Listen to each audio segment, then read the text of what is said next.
Hey everyone! You found your way back to the Black Crow podcast. I'm April. And I'm David. And if this is your first time listening, welcome. If not, well, you already know the drill. Strange stories, eerie encounters, and those moments that make you question what's real. Tonight's stories are different. They feel closer. Less like campfire tales and more like things that slip into the cracks of everyday life. We're talking radios that talk back, mirrors that don't just reflect, and people who may not be as alone as they think. We've got 5 new stories to share, so grab a blanket, maybe a warm drink, and try not to look over your shoulder. Let's start with a story that proves not every antique is harmless. Some things remember too much. Hi, April and David. My name's Tom, and this happened to me a few years ago when I moved into a fixer-upper just outside Flagstaff, Arizona. The house had been empty for years, left behind by an older couple who, according to town gossip, died under, well, let's just say, uncomfortable circumstances. People didn't like to talk about it. The few neighbors I met gave vague answers, said the couple passed quietly, but something in their eyes told me there was more to it.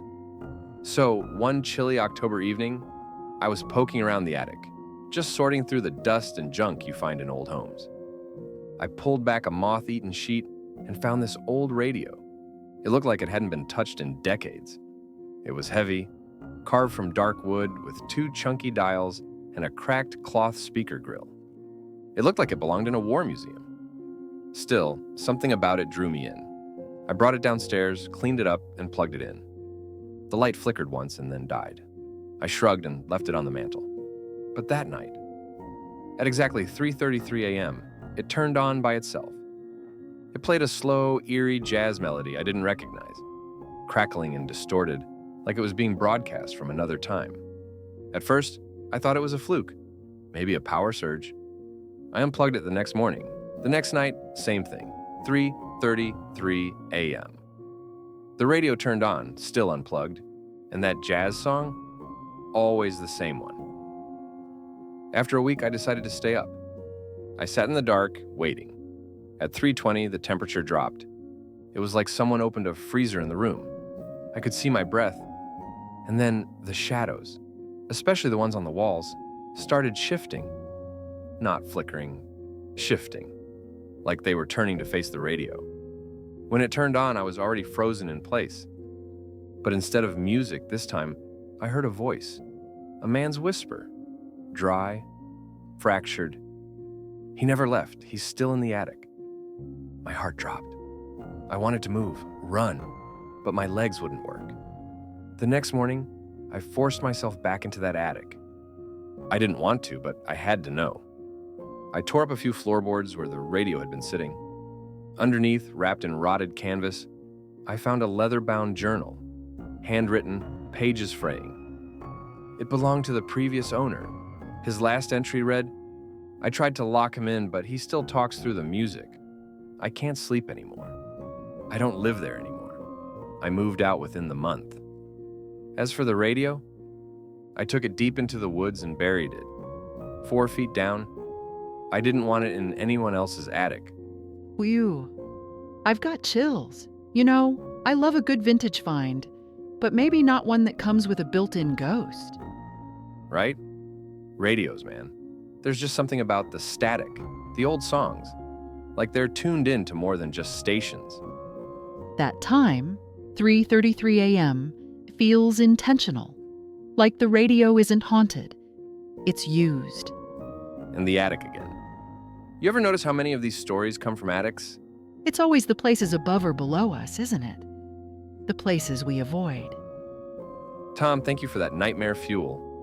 Speaking of watching from above, let's move from the attic to the edge of the woods. Yeah. Our next story comes from Jessica, and if you've ever lived in a house with a creepy shed out back, this one's gonna hit close. Hi guys, I'm Jessica. I grew up just outside Salem, Oregon, in a quiet rural house surrounded by thick forest. We were a small family, just me, my younger brother, and our parents. The backyard was long and wild, with blackberry bushes, deer trails, and at the very edge, an old, weather-worn tool shed.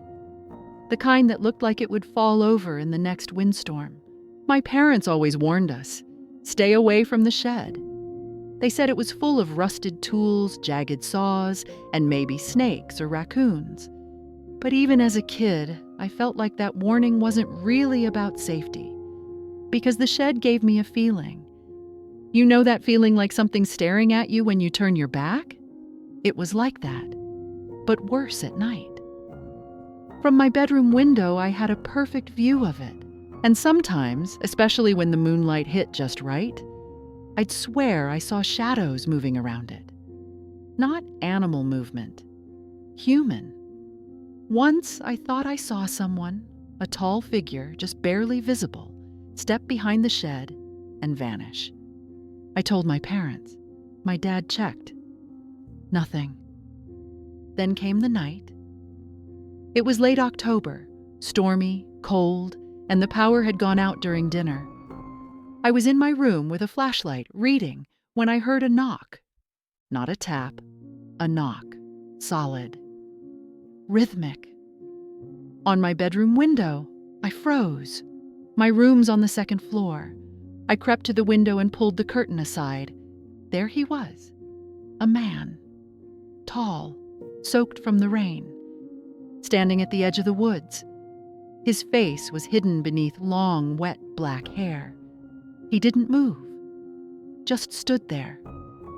Pointing. Right at the shed. I screamed. My parents came running. We looked again. He was gone. But the next morning, the shed door was wide open, and the muddy ground leading from the shed was covered in barefoot prints, not toward the shed, out of it. We moved about a year later, but I never really left that night behind. I still dream about him, and in each dream, he's closer to the house. Sometimes almost at my window, and he's still pointing. Ugh, the barefoot footprints. That's what got me. And the knocking. Why does a knock feel so much worse than a tap or a scratch?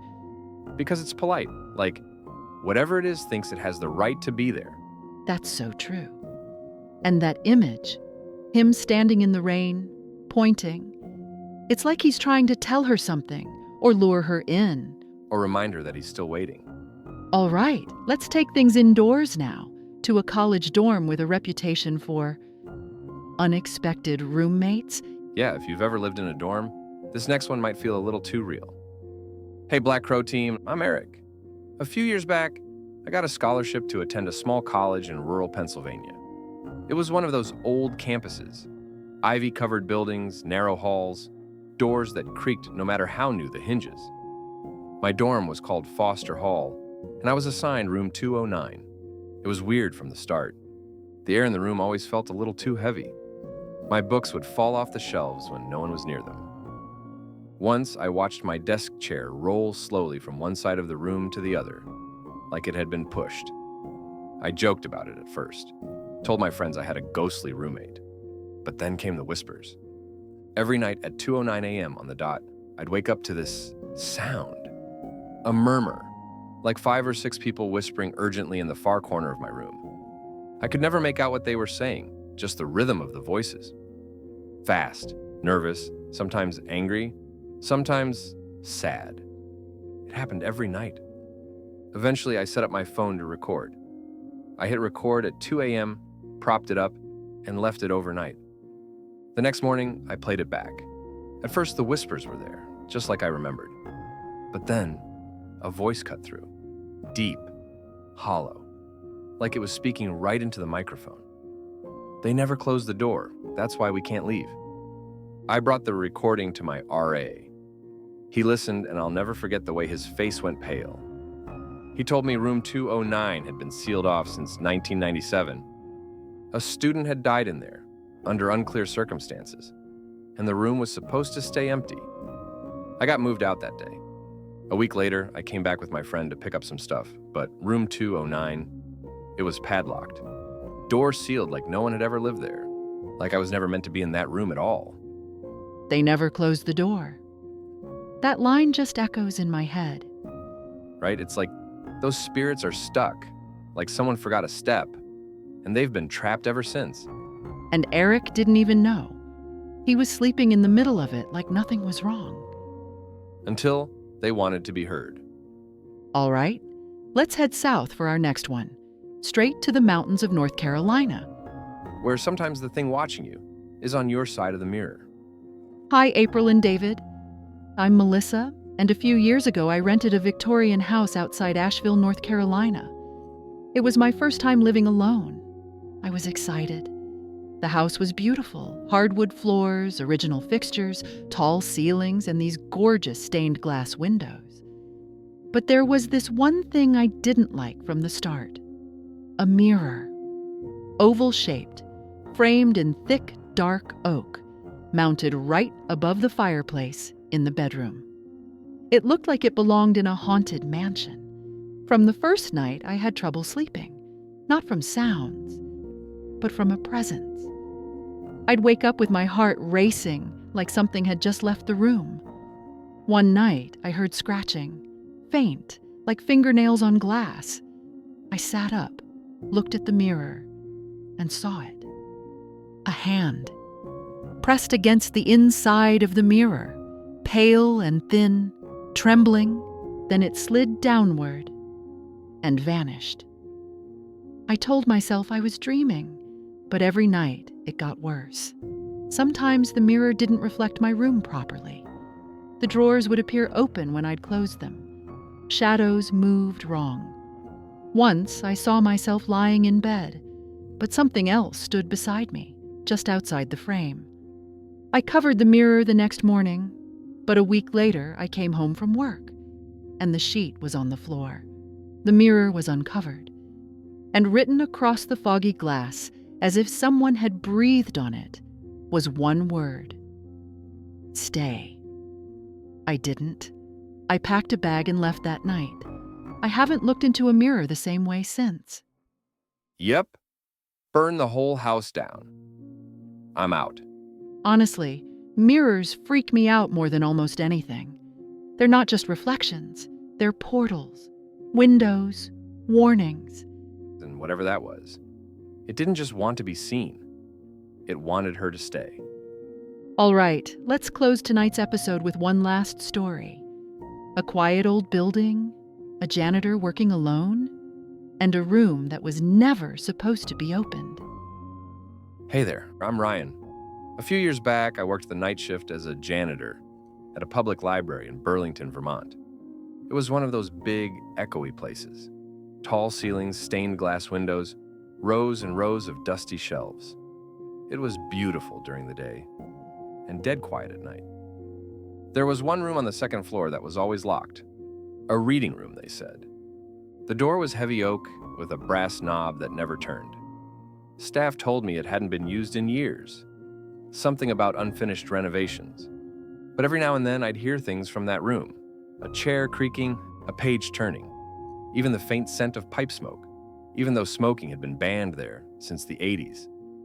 One night, I was sweeping upstairs when I heard it clearly, a dry, wet cough.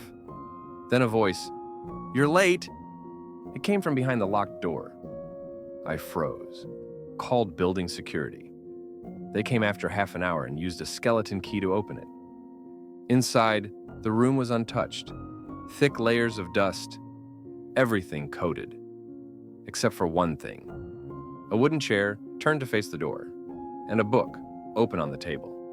On the page was my name, written in ink, in a hand I didn't recognize. I quit that same week, and I've never stepped foot in that library again. The way that book was just waiting for him. And the voice saying, "You're late," like the library had been expecting him, like he belonged there in some other life. I don't know about you, but tonight's stories hit different. Something about each one felt like it could happen to anyone, anywhere.